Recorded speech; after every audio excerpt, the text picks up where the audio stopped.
Across the United States were quick to speak out against this travel ban. And protesters flooded major airports around the country, including San Francisco, New York, and Chicago.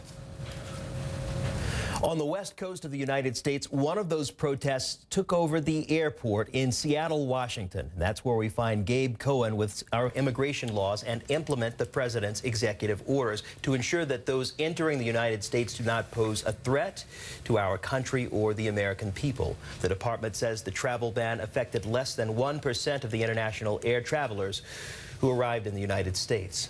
Let's bring in now Scott Lucas. He is a professor of international politics at the University of Birmingham and the founder of the news website EA Worldview. Scott, a pleasure to have you with us. So this executive order came quickly, and almost just as quickly this stay that was granted by a federal court judge. Are we likely to see more challenges, more court challenges to the president's executive order?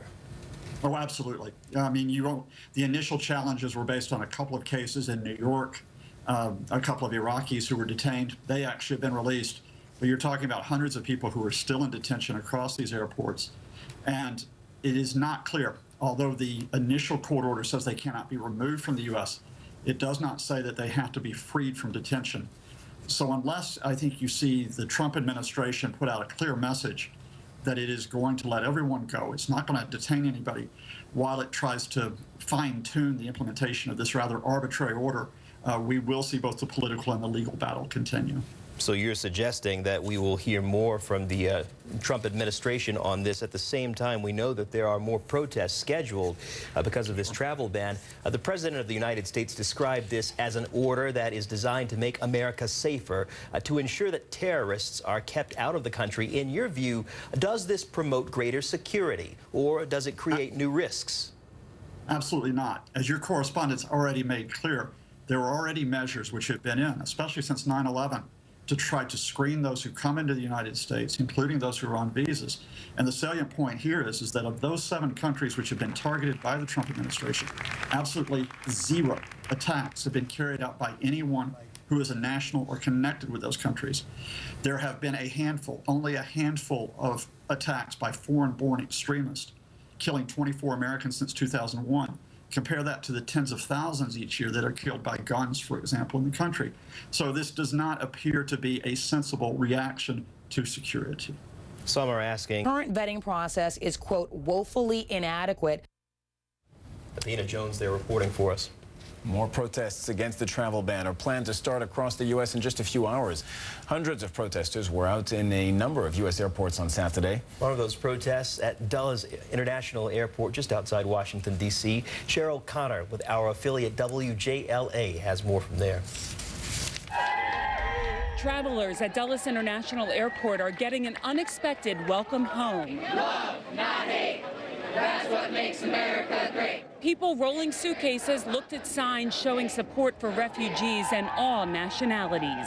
I have a friend who cannot have her family come for her wedding now. A woman from Iran who only wants us to report her first name, Janan, says she is a legal resident here on a green card, but she was detained for questioning. Where are you live, and are you working or no? Your husband where's working? Show me what democracy looks like!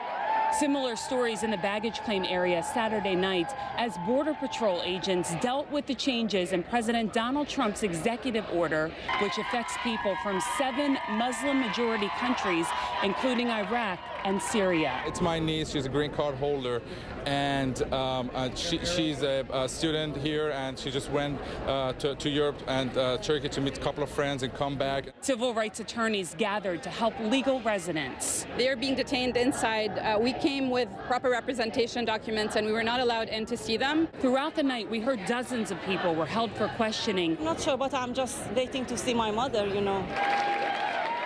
Voices louder than a jet engine filled the airport all night. Immediately, the ruling came after a day of protests at airports across the country. A U.S. Homeland Security official says that in the roughly 24 hours between the executive order being signed and that court ruling, the U.S. had denied entry to at least 109 people. And abroad, nearly 200 others were told not to board their flights headed for the U.S. The American Civil Liberties Union, better known as the ACLU, filed the lawsuit against the travel ban. They released this statement saying, quote, "The ruling preserves the status quo and ensures that people who have been granted permission to be in this country are not illegally removed off U.S. soil."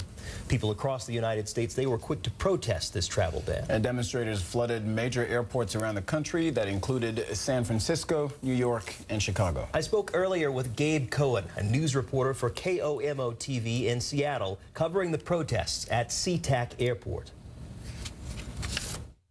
This has become